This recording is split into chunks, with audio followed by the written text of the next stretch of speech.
Hello and welcome guys to the another tutorial of MLOps. So here we will be working with another projects based on data drift and model drift. So basically let me tell you what all those things are first.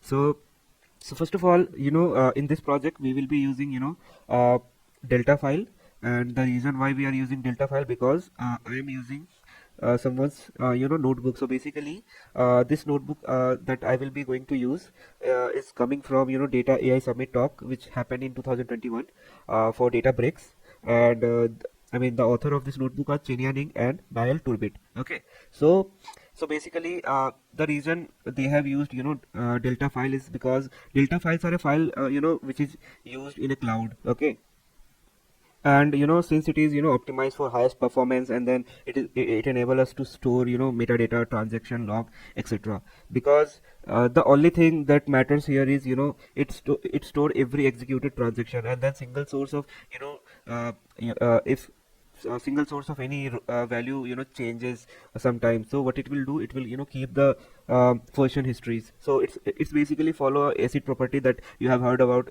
this in SQL also. So that basically means you do all the time traveling, I'll keep all the version of your data. So that's all basically means. So that is what here they have used. So that is what delta file basically means. Now coming to concept drift. So what is concept drift? So let's take an example. So let's say after a while a model that predict the price of house based on the size, location, balconies, number of rooms, uh, area size, do that have parking area, xyz. So it will gradually lose its validity because it's logical, right? I mean the housing price raise over time, right? And also I mean go degrade over time also, but in most of the case it rise over time. So and the same house, let's take that as the input, and then you will have different price after different year. So basically I mean things are changing, right? Your model will not be able to predict the same thing, right? Because I mean the model basically don't know the value of time, right? So it basically trained itself using the data, and let's say our model is trained 3 or 4 years ago, and then I am predicting the price of house now. So obviously it will make some wrong prediction, because I mean it will make a correct prediction for that year, not this year. Okay, after 3 to 4 years. So yeah, that is the thing. You will have to take consideration of concept drift and the data drift. So basically, so that your data changes, model will also keep changing, right? And there is another concept, that is data drift. Okay, so basically what data drift is, it signifies that the input data, that is statistical distribution, is keep changing, and the result, what will be the result? The train model will not applicable to the new data, like I just told you how it basically keep changing, and obviously our old model will not be predicting the new thing. So it may still work on a data similar to the older version of we were using the previous distribution of data, but it becomes significantly less helpful when dealing with the new region, right? So like I said, uh, I mean time is changing, but you want to buy a house with the model that you build 2 or 3 years later, okay, earlier, sorry. So obviously that will won't work in this case, right? So that is why drifting concept has been came into picture into machine learning and deep learning. So we should keep our model as well as data, you know I mean, obviously, with respect to data, I mean, everything keep changing, right? All the distribution, like in 2019, the pricing distribution was like in between $10,000 to $100,000.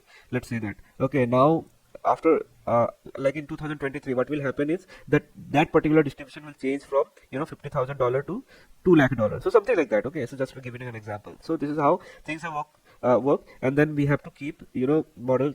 I mean keep changing over time. Okay, and that is what we do with respect to what all data science cycle we have. Okay, so with respect to MLOps only, so it's just a concept that you will implementing to your whole machine learning cycle. So the earlier project that we have done, we are automating the whole process, right?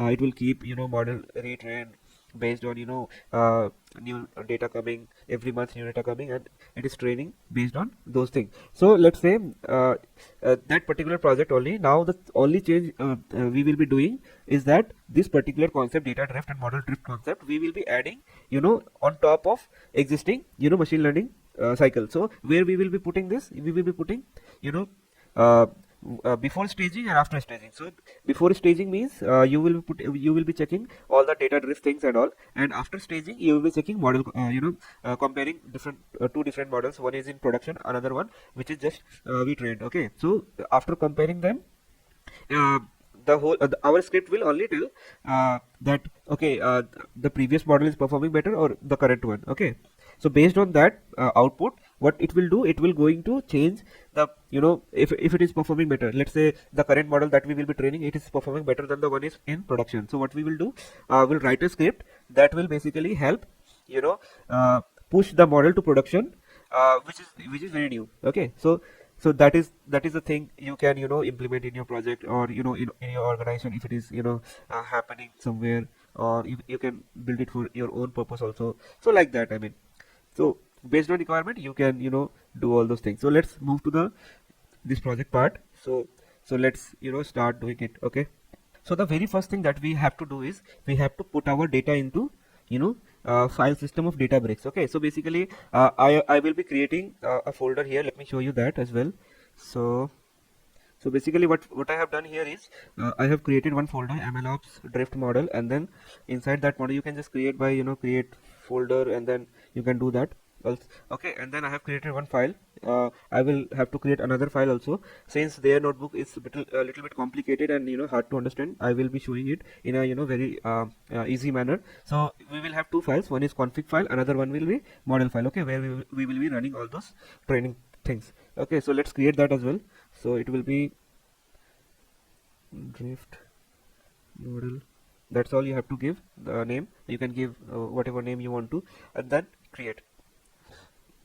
So we have now two files. Okay, now what we need one more thing, that is data, right? So for data, what we have to do, let's open your Anaconda prompt. Okay, so this is how you will be opening your Anaconda prompt.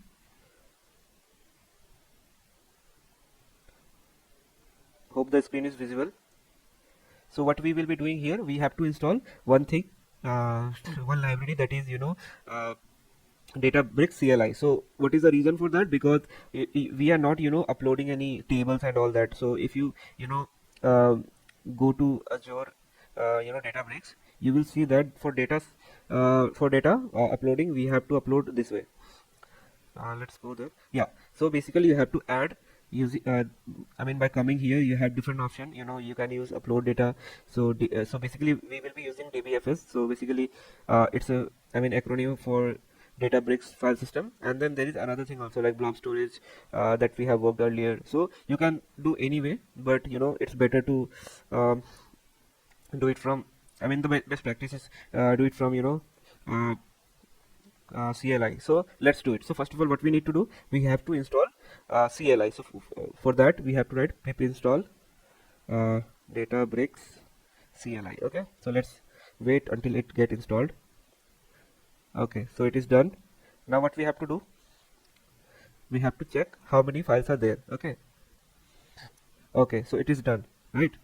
Now the next thing that we have to do, we have to configure our token. So for that, how we can do it, so let's write some codes here. Databricks. Now let's say you are new to Databricks. So how you will be exploring all the commands. After writing Databricks, you can just give double hyphen and help. Okay, so it will give you all different commands that are basically it has. Okay, so we have clusters, file system, jobs, pipeline, repo, token, secrets, workspace, all of them. Okay, and again, let's say you want to go inside of tokens, and you want to know what all commands are inside that. Okay, so you will write like this. Okay, Databricks and then tokens, and then you need help. Okay, so it will show you all the commands inside help. Okay, there is create, list, rework. Okay, so this way you can explore all the commands it has. So let's go ahead and configure our token. So how we do it, Databricks configure, and then you have to write token. Okay, now it will ask me what is my host. Okay, so where to find the host, so go to your home page of Azure Databricks. Okay, right click, and you need to copy this link. Okay, that's all you have to do, up till net. Okay, not whole, up till net. Okay, just copy it and paste inside that command line. Okay, so I'm pasting it. Now enter. Now it will ask me what is my token. Okay, so basically to access the token, where we have to go inside I mean, some will have user setting this side, and some will have user setting this side. Okay, wherever it is, you can just go to user setting, new tab, and then we will get chance to, yeah, here you will see that there is option for git integration, other preference also. So let's generate a new token. Okay, and what is this for? This is for MLOps drift. Okay, now what is the lifetime? So I want to use it for only 1 day, so 1 day. Okay, now generate. So after you click done, you will won't be able to access this token, so make sure you copy it and place it somewhere. Okay, so I have copied it. Now I am pasting it here. Okay, in the command line. Okay, here. Now it will won't show you or even me, and just after clicking control V, just press enter. Okay, and that's all you have to do. Okay, now how to basically validate whether we successfully configured our CLI. Go to your users folder. Okay, where you will find your users folder. You have to go to C, users, whatever your name is, and then there will be one folder. Okay, where it is that, yeah, this one. So you have to open it with any or notepad or ID. So let's say I am opening with notepad, and you will see a token ID. If there is a token ID, then you can say it is validated. If there is no token ID, then you can directly paste it here and then save it and then close it. That's all you have to do, and it is validated. Okay, so hope this thing is clear. Now we will move to copy our file from local system to our DBFS. Okay, so how to do that? Let's first see where our data is. So again, I have put my data inside users folder only, because it I will won't have to give long address for that. Okay, so where is my data folder? So yeah, this is one. Okay, so we are using Airbnb Hawaii data. So basically it's a form of delta. As you can see, dot delta it is written, and then what is it? It is inside there is a Parquet file. So it's basically Parquet file, hierarchically indexed version of normal file. So basically it help us explore our data in very efficient manner and very fast manner. Okay, so and that's why I mean, behind delta it is a Parquet file only, and that's why it performs very faster. Okay, so we will be uploading this complete folder. Okay, dot delta folder Airbnb Hawaii. Okay, so how to do that? Go to your CLI. Okay, now what we will do, we will write copy command. Okay, so before that, what we have to do, we have to create a folder. Okay, so how to do that? So let's write dbfs. So dbf, you can even do it from Databricks, also dbfs. Okay, so if you write dbfs, it will show you what all command we have. So it's a shortcut for files, for a file system. Okay, so let's write dbfs. Now what you want to do, you want to do copy. So cp, you will write cp. Okay, and then I want to read the file, and then what is the location of the file? Okay, so I am in the current folder only. As you can see, I am inside users folder only, and let's copy the file name. Okay, you copied the file name, you paste it here. Okay, now what you want to do, you want to paste it in the dbfs. So what you will write, dbfs. Okay, and then what is the location? Okay, so before we access the location, we have to create the one folder also, right? So let's do that. Okay, so if you write dbfs ls, it will show you what all folder we have currently. Okay, so we will be storing inside file store. Okay, so let's go to dbfs ls. Okay, you have to write the folder name at first and ls, and you will be able to see what is inside file store. So what you have to do, you have to write like this. So you have to write dbfs, and then you have to give colon and then slash what is inside file store that you want to see, right? So and then you have to write it.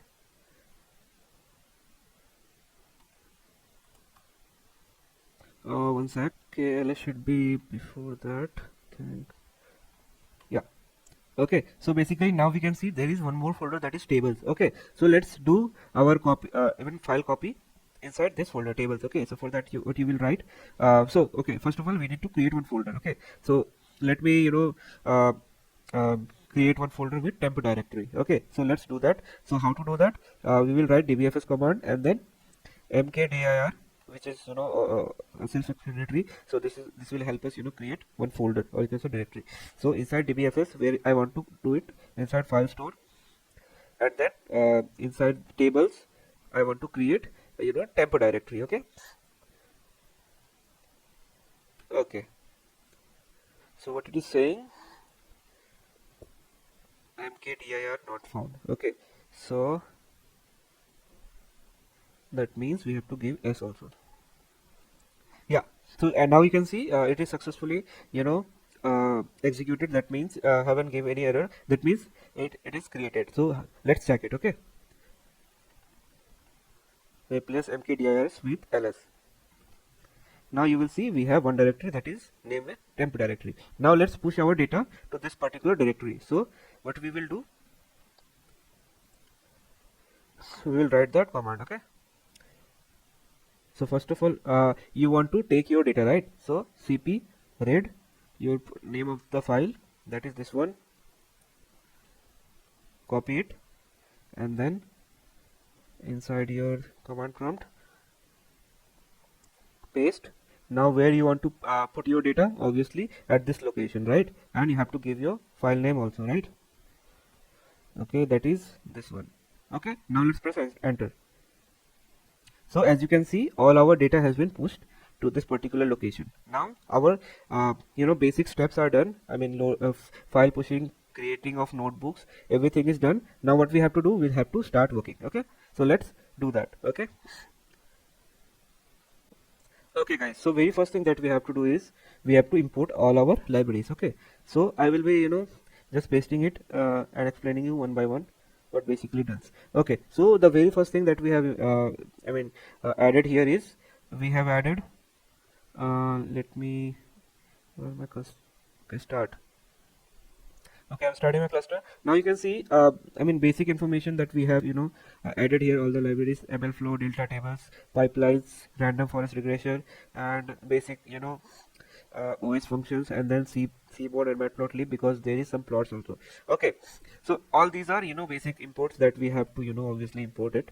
And now let's say after running this you are facing some error, so that time what you will do, you will basically run this command. Okay, if and only if after running this you are getting an error, only then you have to run this, otherwise leave it. Okay, so that is what the very first thing that you have to do.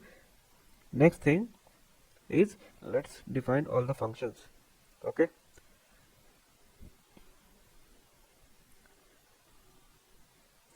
until it is running, so let's come to another function, that is checking null proportion. Okay, so there is a function that is basically help us check the null proportion, and it will return list of feature basically exceeding percentage of null inside that column. Okay, so as you can see, it is basically calling threshold that we will be defining in just right now after some time, and the data frame. Okay, and it will check if there are any columns that have if our threshold is 50%, if there is any feature that has missing value greater than 50%, then it will list that out, and we will be using that particular list of feature for other purposes. Okay, now we have another function that will help us check what is the deviation of data frame.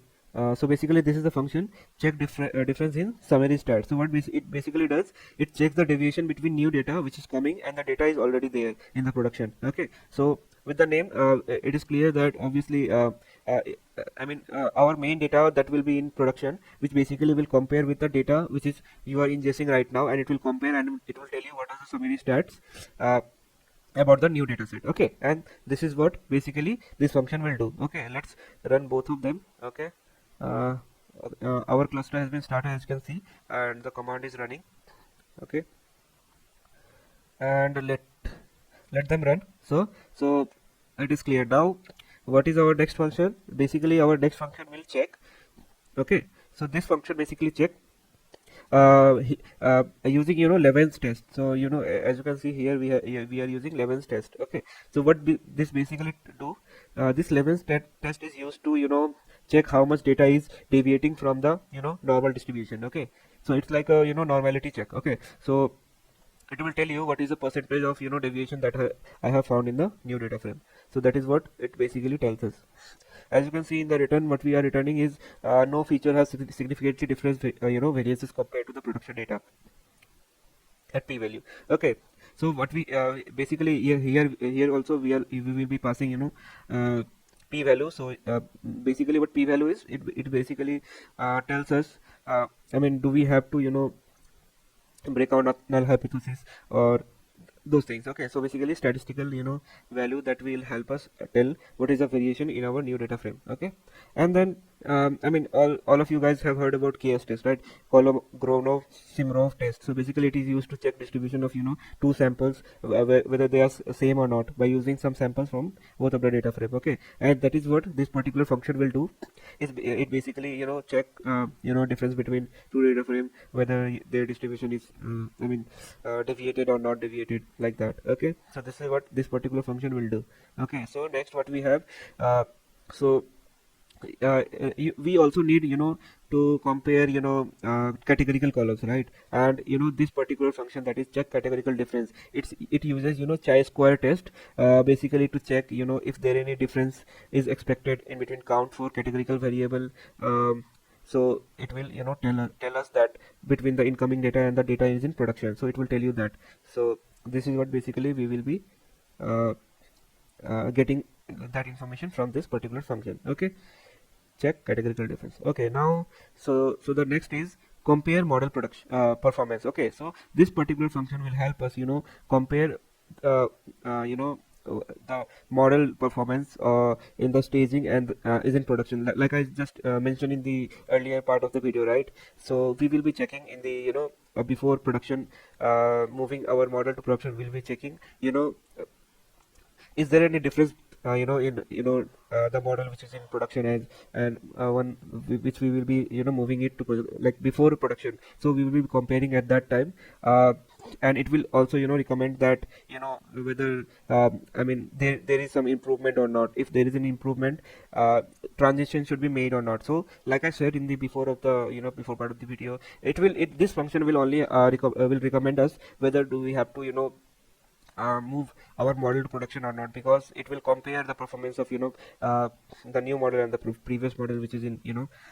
production. Now we will have one more function that will help us and get the box plots. We will be seeing two to three different plots here, so that will help us check how the values are deviating in our function. Okay, and this will help us get concrete idea of how they are looking, how price are increasing in the monthly wise. Okay, so this is the data that we are using here is a monthly basis. Also, like we will be going to feed some noise here, because obviously from the real data we will not be able to test that this drift basically concept. So what we can do, we can ingest some of the information and then some of the noise to make our data look like that, and then only we will be able to see how these all functions basically catches those drift. Okay, now we completed with the box plot. What next we have some of the prerequisite function that will help us get the version of data,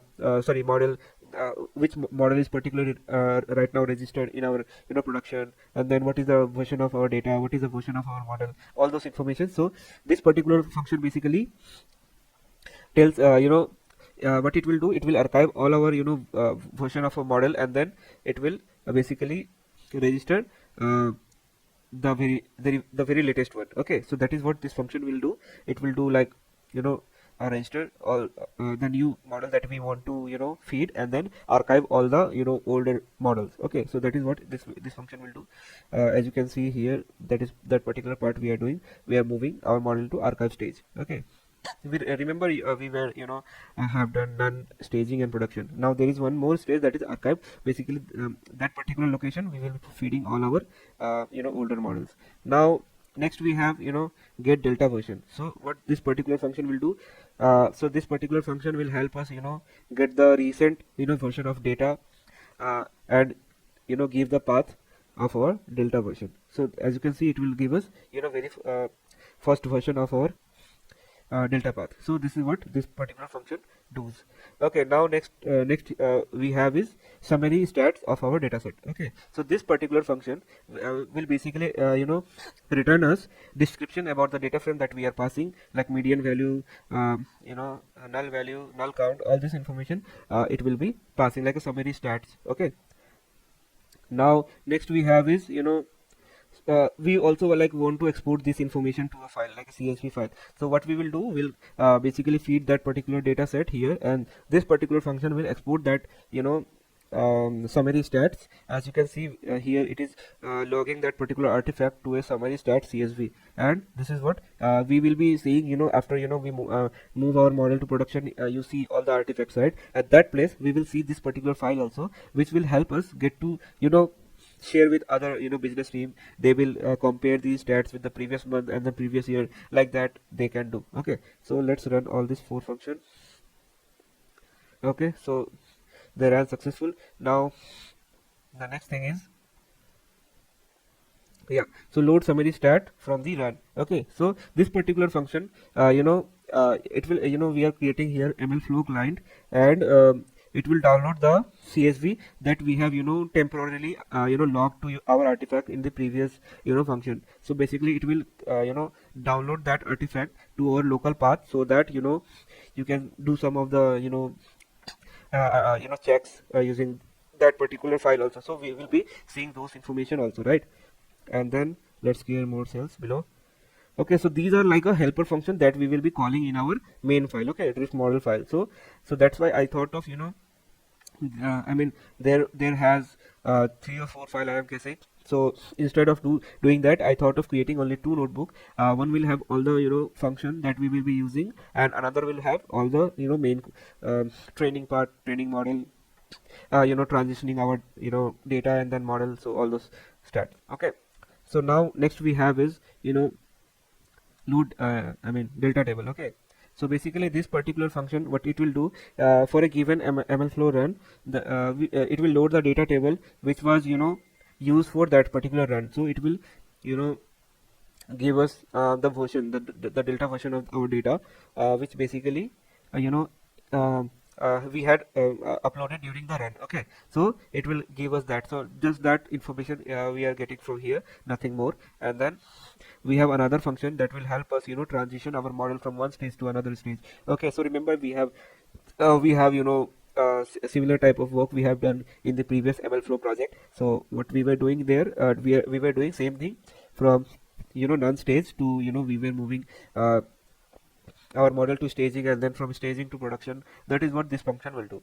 So from the name, it is explanatory that okay, this one is transitioning our model from one place to another place. Okay, now we have model version. Remember we also created one more function that will fetch us what is the version of model that is currently on production, currently on staging, currently on none.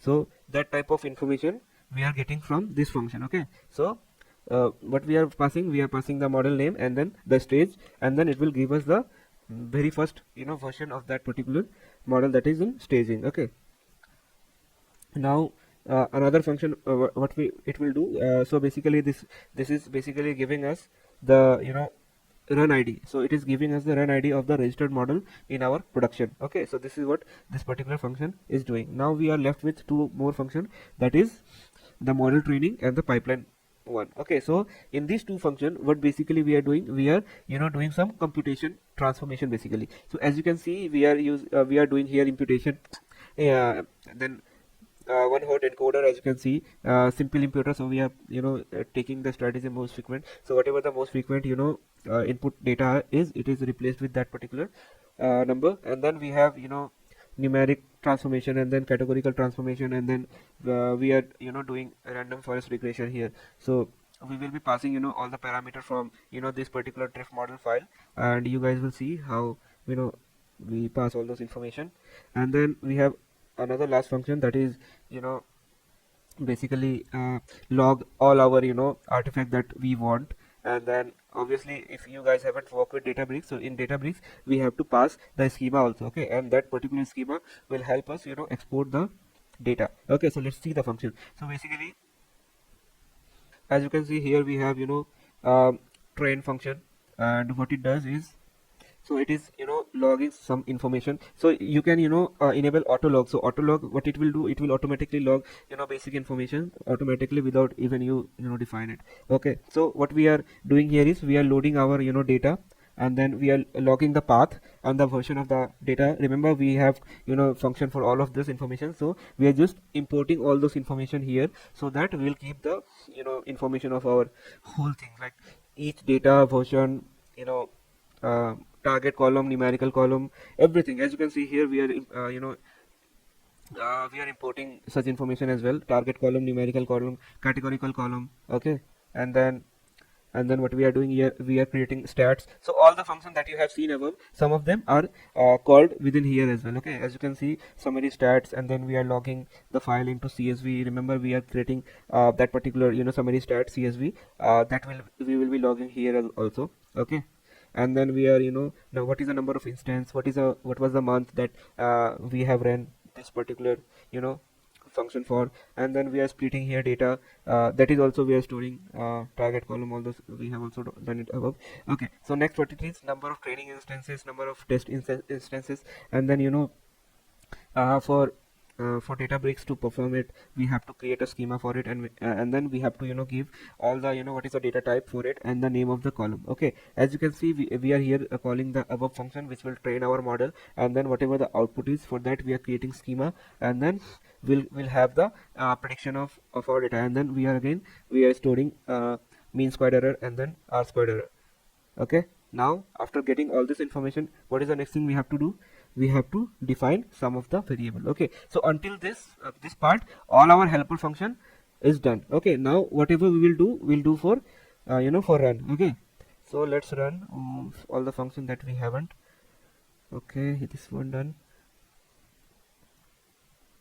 Okay, this one is also done. Okay, so these all information you have to define at very first, because these are the function that we will be using during our coding part also. Let's define all the variables here. So let's give a heading.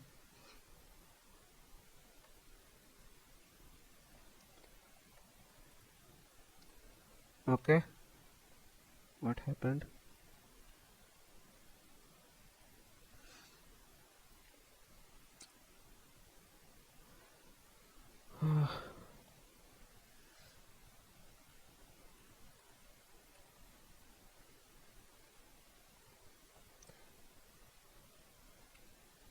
Okay, so very first thing that we have to define is, like, what is the threshold limit for our for our shift. So basically there is a function that will, okay, let me show you that as well. So basically, so this is a threshold. Basically we define for shift check, so how much our data has been shifted from previous data versus current data, and for that you need to give a threshold, like how much priority that you want to give to it. Okay, so this is what basically used for that purpose. And then there we have p threshold. Okay, so basically p value below which there is a reject the null hypothesis. Okay, which means if it is greater than that, that means we will not be using that particular feature. Okay, so also this particular threshold is used for null null value checks. You remember, we were passing this particular variable only, so this will help us check what is the percentage of missing value we have in our data. So we will be passing that this p threshold also. And then we have next we have is model threshold. Okay, so in here what we will be doing, how much thresh you want to check for improvement in our model. So I want to check only 1%. If there is any 1% improve in our model, we will be considering the latest model that we are running for our production. So these are the three variable, the very first thing that you have to do. Okay, the next thing is, okay, so first give a name here also.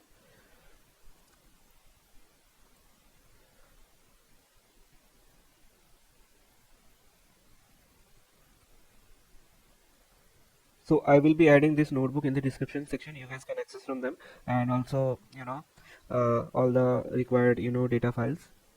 Okay, so imports.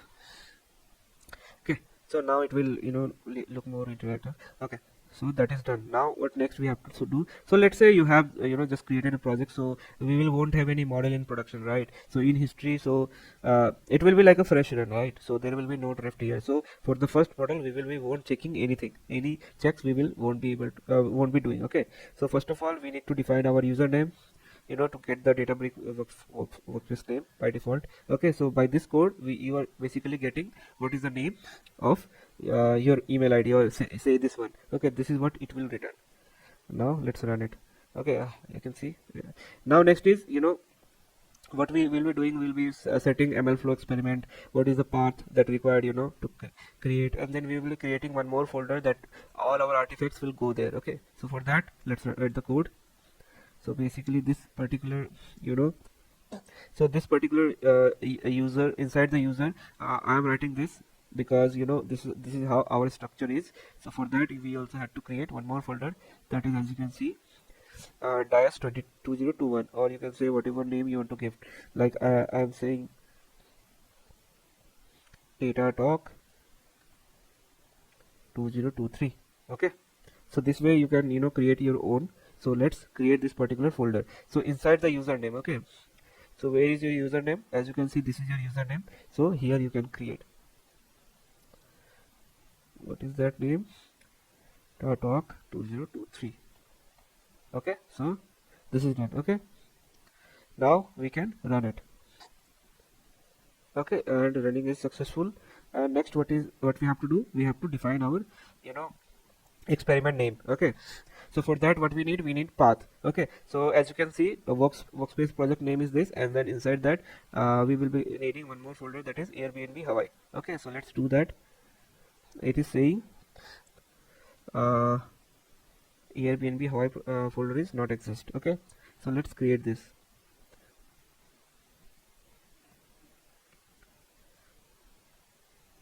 And then create folder. Now this is done, and then again. Okay, again we are facing some issue. Let me check the names. DT2023.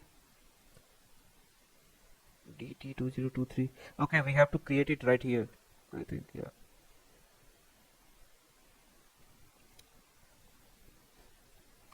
And then inside that, Hawaii Airbnb Hawaii.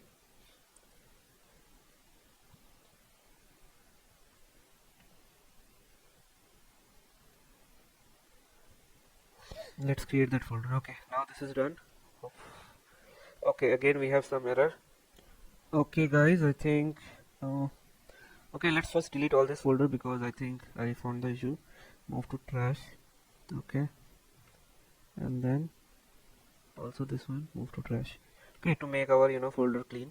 Okay, so basically this is the external path. Where we have to create is this path. Okay, so let's create it. Okay, DT2023. Okay, so let's now run that file and let's see whether we see that error again. Okay, let's go to the bottom and run it again. Okay, now you can see there is no error. Okay, so this way you will be creating your experiment, and then we will go to our next part, that is getting our unique experiment ID from the provided. Okay, so this will basically help us get our experiment ID. So if you want to print this, you will see that particular ID. Okay, so this is our ID. Now what we have to do is we have to register our model. Okay, so we have to give a name. So I am giving Airbnb Hawaii. Now next is we have to set our project path, data project path, location for our project, all those information. Okay, so let's give that. So basically the home directory that I want to give is RAM drift. Okay, and here you can see a local path that I am giving is this particular folder, and then with that temporary folder. Okay, and then data project directory, this one will be my data project directory, and where we have currently uploaded our file, right? So this is where we have uploaded our file. Okay, so let's run this. Okay, and this is done. Now we have to set another path, that is raw delta path. So here again, what we have to do is we'll see the, I mean, what is the difference between, you know, this particular and this particular later on the video.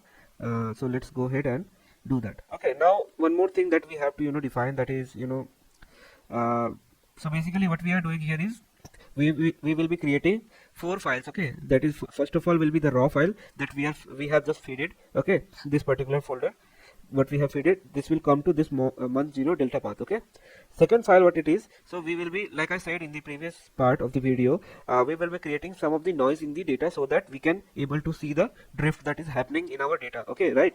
So for those things we will add some error and then we will fix that particular error and we'll see the deviation between them, and so that we know we will be able to test out all the drift that we have defined, and then it will clear our, you know, understanding all those things. And then the final data frame. Okay, so there will be, I mean, 3 month data frame, first month, second month, third month. Okay, so we will be checking how price is, you know, moving, you know, by changing time, how the price is differing. Okay, and that is what, for that reason we have created, you know, 4 data frame, but mainly they are 3. Okay, so just these are 2 to check basically 2 concepts created, 2 data frame. Now at this path we basically defining our table. Okay, where we will be, you know, importing all the, you know, information that we have, you know, collected here. So from db utils, it is a utils function. I am checking whether there is any, you know, existing data. If it is there, delete all those. Okay, so that's why remove rm it's there. Okay, so let's run it. Hopefully we don't have any error. Now what we will do, we will read our data. Okay, so what we are doing here is, so this is how, so this is how we basically load our data in PySpark. Okay, so basically as you can see here, I am giving Spark read. What is the format of a delta? Like I told you, it is the delta format, and then I'm loading it from the raw location. Okay, so upload data location is this one. Okay, so the file that we have loaded at very first. Okay, so and then we have to define target column, numerical column, and then categorical column. So all of those information we are defining. Okay, and then column to keep is basically all of these 3. Rest of we don't need it. Okay, now after that what we are doing, we are, you know, checking all the data frame, and then, you know, column to keep, all the column that we want to keep. Okay, I'm basically telling him. Okay, now let's run it. Okay, now you can see all our information here. Now in, you know, remember in pandas data frame we were just typing data frame dot, you know, head, and it used to, you know, return us 5 rows or 6 rows. But here the way it is, to see, you know, records, what you have to do is display dot show what is the number of row you want to see. Like let's say I want to see 2 rows. Okay, this should be this. Okay, now it will return us 2 rows. Okay, and this is how you will see it. Okay, so it's not very hard, but a little bit different. I mean, the way it calls all the, you know, information. So this is how it looks like. Okay, let's move to our next part, that is, you know, creation of, you know, data for every scenario. Okay, so you remember I was telling, right, for every scenario we are creating a data set, and so this is the path where we will be storing our data. Okay, now where is the data? So here we are creating those data. As you can see, we have 3 variable that we have defined, and we are randomly splitting them with the weight 1. Okay, and then you can see that we are saving at that particular path that we have defined here. Okay, so this way basically we will be saving our data set. Now we also like have to do one more thing, that is, you know, let's say, so basically let's say what modification we have done. So basically for the second data frame, the error one that we were that telling in the previous, you know, minutes. So basically what it will do, for a clean data we have you know, simulated some error. So what basically we are doing here, so let's say we have you know, earlier we had, you know, rating from 1 to 100. Okay, so now what we are doing here is we are dividing it with 20, and you know, the rating system will become or you can say altered with 0 to 5 star rating. Okay, so earlier it was 0 to 100, now it will be altered to, you know, 0 to 5, and that is what we are making change. Okay, and then for these different type of neighbors, as you can see all the names. And then for this particular column we are doing this particular thing, that is dividing it by 20, or you can say we are scaling it. Okay, and then added some incorrect entries here. Okay, now the next thing is, okay, so we are writing it here for month 1 error delta. Okay, now the next is another data. So the next month, so let's say it contain listing entries record during peak vacation. Okay, as a result, for the peak vacation, the price of every listing, price listing of all the home increased by 2 times. Okay, and that is what change we are adding here. So let's say what happens during summer is that the price of that actually they are the peak vacation time. So summer and in before the winters, so like a monsoon season. Okay, that time what happens is people uh, go to some of the places, and then that time you will see that listing of houses and then hotels, everything increased by 2 or 3 times. So that is the change that we are adding here. So we are saying that the price that we were seeing earlier, it is now 2 times. Okay, now let's run it. So now you have seen, right, how we created our different data with noises, and increase the price, scale the rating, all those information. Okay, we have an issue. What it is saying, so this is saying that we already have that data. So for that, what we can do is we can write one more function here, that is dot mode. So basically this allow us to overwrite it. Okay, so we are here we have to write overwrite. Okay, now let's copy this and write it everywhere we are exporting. Now let's rerun it. Okay, so you can see here all the jobs the Spark is creating. It's parallelly doing it, so that we achieve our outcome very fast, and that's why Databricks is so fast. As you can see, all of our data frame has been created with all the data that we have feed it, and then all the it returning us all the column name and their data types.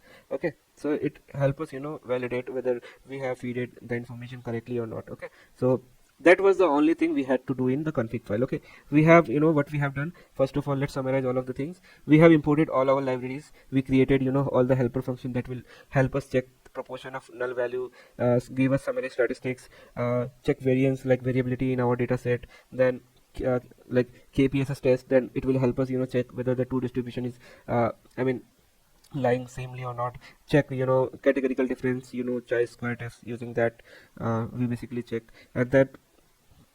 And then this particular thing will help us compare model performance, the one in production, the one we are creating right now. And box plot will help us see some plots. We'll see that in next particular notebook. And then we are registering, we are basically some of the function they are doing for just bringing the model function, deleting all the old model, exporting all the summary stats in a CSV file, and then loading table from the the place where we loaded our data, and then transitioning our model from one stage to another, like staging to production, and from production to archiving it. And then what is a run ID for that particular registered model.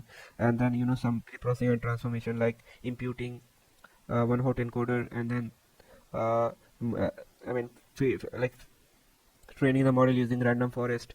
Okay, and then storing all the artifacts that we want to see. And then building the schema so that we can export our prediction that we have generated. And then in the next section, what we are doing, we are initializing all the parameters, username, location of our experiment path, Mlflow experiment, name of the model registry, and then creating path for different data set that we will be creating with the data set that we have, the very first one. And then defining all the target column, numerical column, categorical column. And then we by adding some noise, we are exporting this data to given location that we have defined here. And then after that, what we will do, we'll move to the modeling part. Okay, so that's all we had to do here. Let's move to another notebook. Okay, So guys, first of all, what we need to do is we need to run this particular config file. Okay, so basically once we run this config file, all the variable that we have defined here is accessible here. Okay, and that's the main benefit of using Databricks. So let's do that.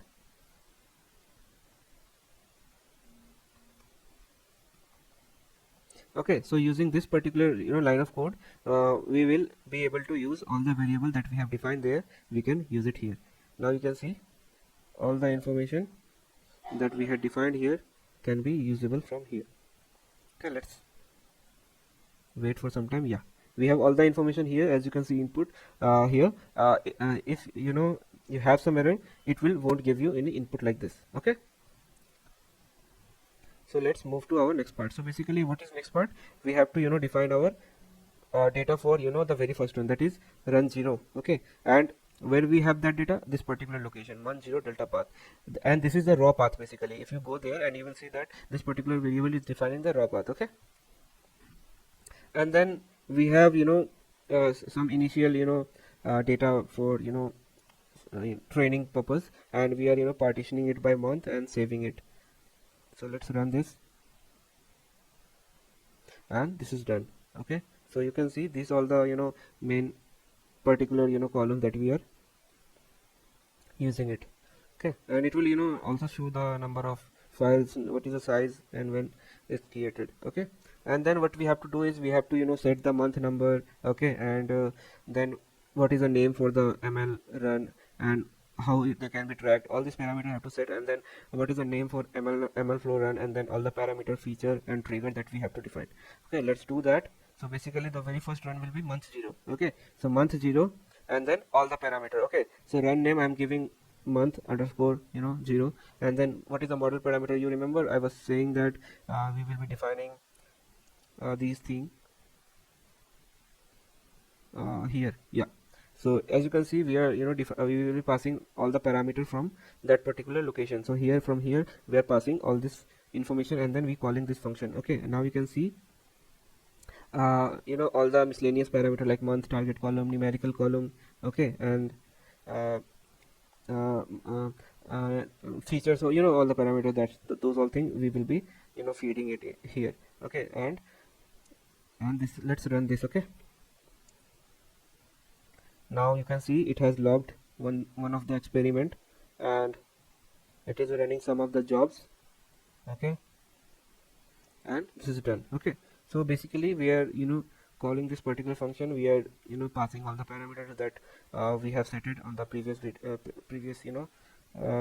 Databricks notebook, and we are call them. Now what we have to do, we have to register our model, right? Remember what we have to do after creating the model, we have to register them, enable to use it for different purposes. Okay, now you can see we will be able to see all the experiment here also. Okay, so for now you can see that for one first experiment we have it has created one. So let's go there and see what else it has created. So as you can see, we have model name, we have models. So let's click this and see informations. So you can see that what all parameter we have defined. You remember we are you were passing the version, the location of the path, okay, month, what was the instances we were recording, all of them, right? Training, testing, both, what is the features, what is the type of categorical step that we have recorded, what type of transformation we have done, most frequent, simple, imputed, all those information is recorded. Now you remember we haven't recorded this particular information, so autolog basically does that for us. So autolog basically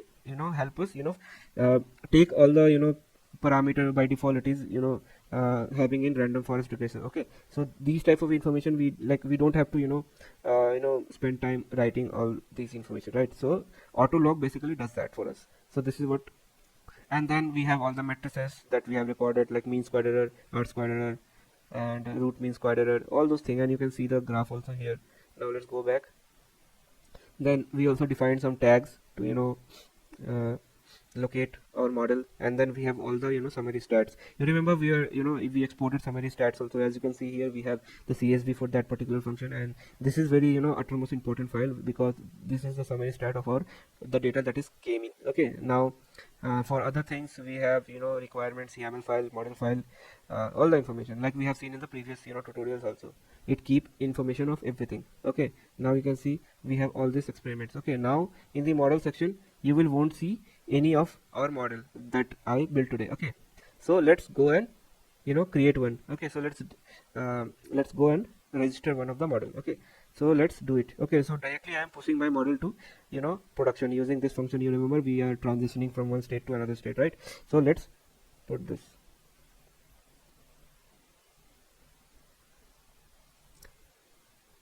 So the model that we name it, so Airbnb Hawaii was already created by me. So what it has done, it created the version 3. So up till 2 version I created. Now you can see for this run, it created the version 3. So if you guys run it, it will show you the version 1 only. Now let's go to the model, okay, and see the models. Okay, so let's refresh it.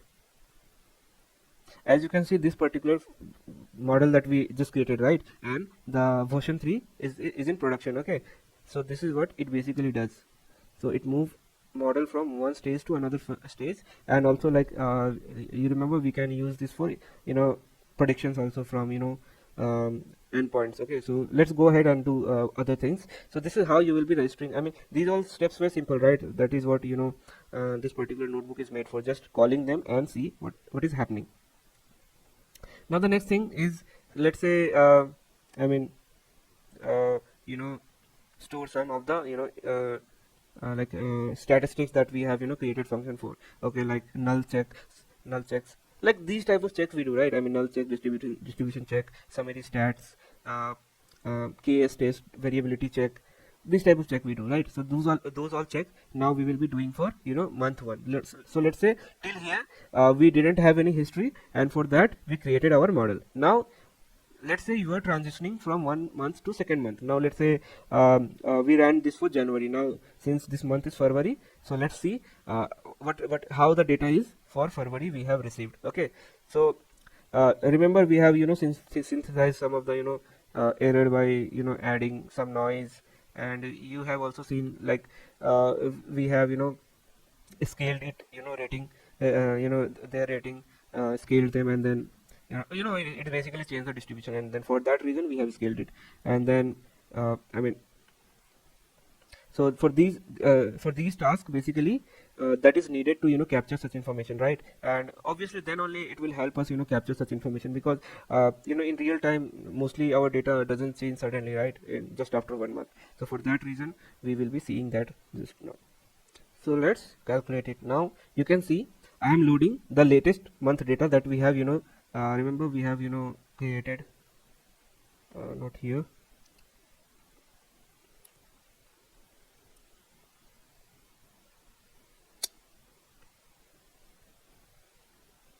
Yeah, this particular file we were loading here right now. Okay, the error one. Okay, now I am converting it to pandas. Okay, as you can see, now what we are doing, using that particular pandas data frame, I am feeding into a create summary stat PDF. Okay, you remember it will generate the statistics about the given data. Okay, so let's run it.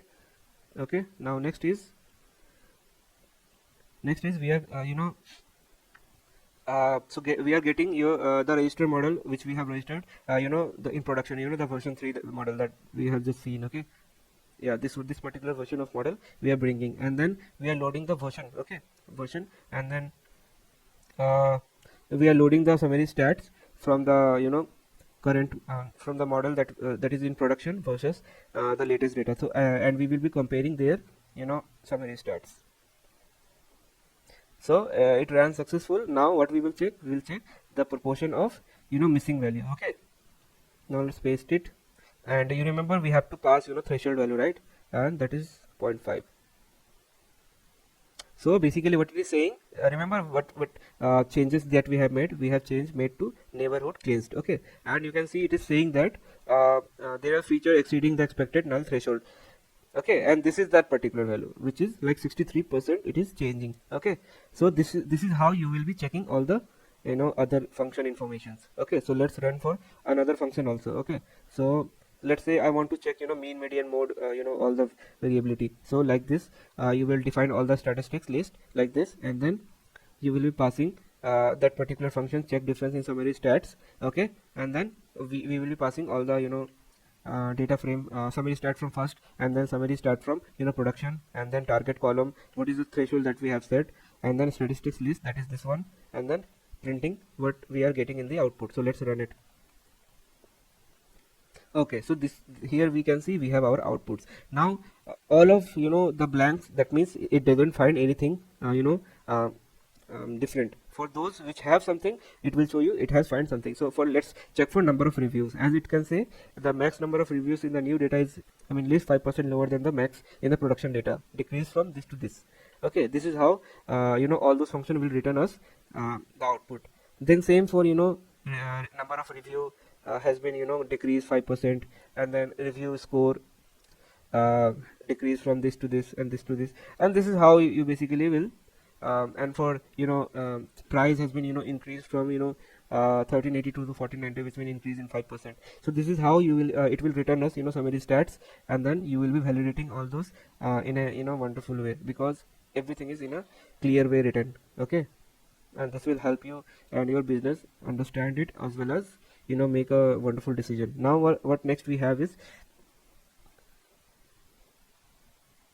all the plots that we have, the box plot that we have plotted. Now you can see in the production data and the incoming data. Okay, so in the production data, I mean these above three are little bit same, almost same. Okay, now you remember we have scaled the score rating. Now see, the scale from on the production data is from 20 to 100. Now on the incoming data, the scale is from 0 to 5. You remember why this happened? Because we scaled, we divided it by 20, and that's how you will be identify the drift. So you can see there is a drift happening in the review score rating, and it is basically dropped from 20 to 100 to 0 to 5. And this is how basically this particular graph will help us understand the drift. Okay, and for that reason only, it has been made. Now we will call Levene test to give us variance. Okay, so it's saying that no feature has significantly different as compared to production data at p-value equal to 0.5, and that is a good news. Okay, and because this means that it didn't find any variation in both of the data. Now next what we will do, we will be doing KS test. Okay, so remember what is KS test used for? It will have two distribution, and it will check whether they are same or not. As you can see, one is in production, one is in the one is which is basically we have right now the month one data. Okay, so let's run this, and we can see that the features that have significantly different distribution as compared to and that is review ratings, review score rating, and we know the reason why it is. Okay, so next we have is we will check categorical features that have same mode and expected frequency distribution. Okay, and for that what we need is we need to call the categorical difference function. Okay, so let's run that. So basically after categorical difference, we can see that the mode for neighborhood cleans has been changed from primary urban center to North Shore Kauai, and this is how basically this particular function help us know the difference. What was the mode earlier versus what is the mode now. Okay, and you can see that the primary urban center has been changed to this particular North Shore Kauai, and this will help us see how the drift is happening. Okay, earlier the neighborhood cleans was this, and now in this month the particular neighborhood cleans is this, and we can check thorough what is happening, and above information will help us get the information why this happened. Now let's say after catching the data issue and working with the team data team in the change in upstream data processing, we resolve the issue that were happening on review score rating and neighborhood cleanse that we have seen here. Okay, review rating and neighborhood cleansed. Okay, that we have seen just right now. Okay, now we have fixed it. Okay, and in the new month of the data we basically fixed it. So you remember we have created one more version of month one data, that is the fixed one. Okay, so let's load that and see what is the difference. Okay, so now you can see here I am loading the fixed one, the one that we have created, one with error, one with fix. Okay, now let's load it and append it to our main table. So load is done. Okay, now what we will do, we will run our model again. So like above we have done. Okay, so this way, where is that? Yeah, like this will run again. Okay, so the second run basically. So obviously model training should be done on clean data. So let's say this was basically made to show you how we detect drift using these such functions. Okay, now let's say we have cleaned our model. Now let's rerun it, okay, with the clean data. Now we'll see it will create some jobs. Also experiment you will see here. Yeah, you can see now another experiment has been created, and all the path, delta, all the scores you can just see from here only. Okay, so let's say that is done. Okay, now what we have to do, we have to register our model, right? The very first second thing that we have to do after training. Okay, so let's do that. And again, what we have to do, we have to transition our model from this particular state to another state. Now you can see our version 3 has been changed to version 4. Now let's go in the model section, and you will see the latest version is 4. Now it is not in production but in none state for now. Okay, now let's make this to staging area. Why? Because like I told you, I will be checking since earlier we didn't have any history, we directly push into production. Now we have a history. Now what we will do, we'll compare, right? And that is what we basically check for this particular function. Okay, so first of all we will be getting what is a register model that we have in staging, and we'll compare the model performance. And what we are passing, what is in current staging area and what is in production. And remember, we have given 1% threshold and metrics to check. Okay, so metrics to check is nothing, just what all metrics we are basically considering for checking. Okay, so it is not okay, so it is here only. Test basically R2 we are checking. Okay, so this particular R2. Okay, now you can also check other metrics, but for now let's make it simple. Okay, so what is it saying? It's saying the current staging run exceed the model improvement threshold at 0.1. So basically it is recommending me that I can go from transitioning from staging to production now. Okay, so in the staging run, my score for test R2 is 0.10. In current production, my test R2 was 0.07, and we can see that there is an increment of 0.30% in the score, and obviously then we can go from staging to production. And this is how you basically compare your model. One is in production and one is in staging area, and this is how this is very helpful. Okay, now let's do this productioning. Okay, now we will see that our particular model version 4 will be moved to production. Okay, so let's refresh this, and you will see that our model is in production. Okay, now let's go ahead and let's check for our last scenario. Okay, so remember what we have defined in our scenario 2. So let's say the new month of the data contain listing for recorded during the peak season. Okay, the season when the listing got multiplied by 2, remember? Yeah, so what we are simulating here, we will be checking all the relationship between feature and the label because due to the seasonality, and obviously the price has been increased, so we will be checking all the functions that we have defined on the config file. Okay, all the null, numeric, summary distribution, categorical feature, all of those things. Okay, modes, expected counts, all this information. So first of all, the very first thing is let's load our data, right? So let's load our data. So remember where this coming from, right? Okay, so let's run this. Now you can see our the latest data, very latest data has been loaded. Now what we'll do, the second step is compute the statistics, right? Okay, so let's compute the statistics and get the run ID from the model is in production. Now you will see information. Yeah, you can see, and now we'll basically you can just run this, and it will show you all the summary stats. Okay,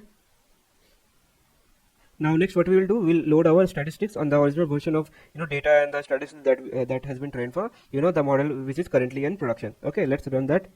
Okay, and since we have loaded it, as you can see, it is successfully run. Now let's check the very first thing that we do is null proportion. So let's check it. Okay, okay, I think there is no any null proportion here, that is that can be raised an error. Okay, like 50%, we don't have that any. Okay, now what is the next thing that we do is check difference in summary stats, right? So let's paste that above the above one where we called it, that particular thing, you can copy it.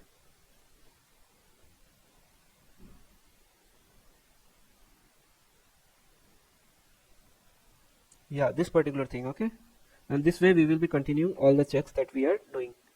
Okay, one by one. Okay, so what we are passing here, two data frame, target column, threshold, and what is the statistics list that we have already defined above, and then printing it. Okay. Okay, so we have, I think, not much but very much, and price.